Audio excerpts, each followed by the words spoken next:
physical body, his temporal reality, with his spiritual being, his immortal reality, and his kinship with his divine cause.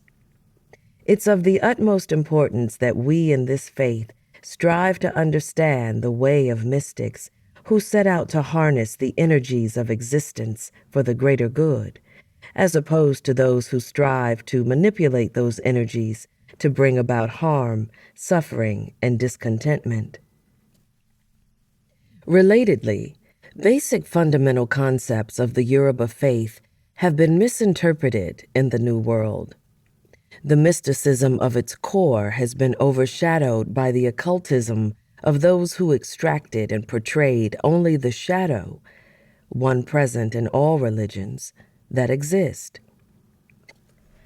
The aim of the mystic or Yoruba sacerdotal orders isn't to dwell upon occult powers, but to seek divine essence and balanced character via the Orishas, the Odu Ifa, Egun, and one's Ori.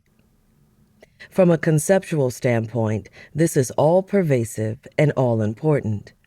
Seekers or aspirants of the Yoruba religion must be constantly reminded, as reiterated throughout this book, that Yoruba isn't a cult, nor is it a cult.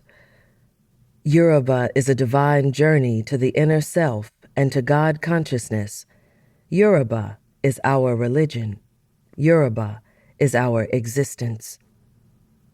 The indigenous Yoruba has a belief in the existence of a self-existent being who is believed to be responsible for the creation and maintenance of heaven and earth, of men and women, and who also brought into being divinities and spirits who are believed to be functionaries in the theocratic world, as well as intermediaries between mankind and the self-existent being. The Yoruba word for God is both Oludumare and Olorun.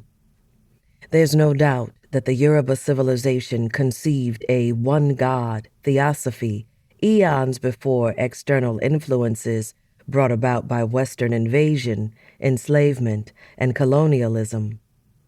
The proof is in the sacred Odu Ifa scriptures, once passed down orally and now in written form.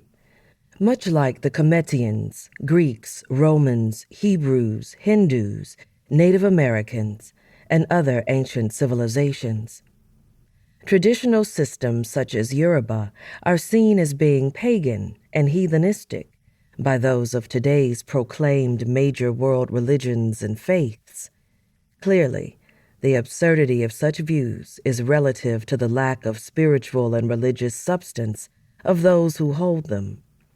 To say that one religion is pagan is to say that they're all pagan. Inscribed within the very scriptures of religious cultures throughout the world and throughout time, there exists concrete, substantial, and tangible recognition of abstract, insubstantial, intangible manifestations of emotions, mental elucidations, and modifications, supernatural beings, transcendental worlds, and forces that direct the creation, evolution, and destruction of all things. Rituals, symbolic artistic creations, and sacred physical positions and utterances all demonstrate the human need and ability to make sense of the multiplicity of realities that exist within the universe and, as sentient beings, transcend as a result. Aspirants are directed to see the Orishas as divinities of the Yoruba cosmology and as emanations of the Olodumare. The Orishas aren't simply mythological constructs designed to satisfy the lower mind and intent of humans.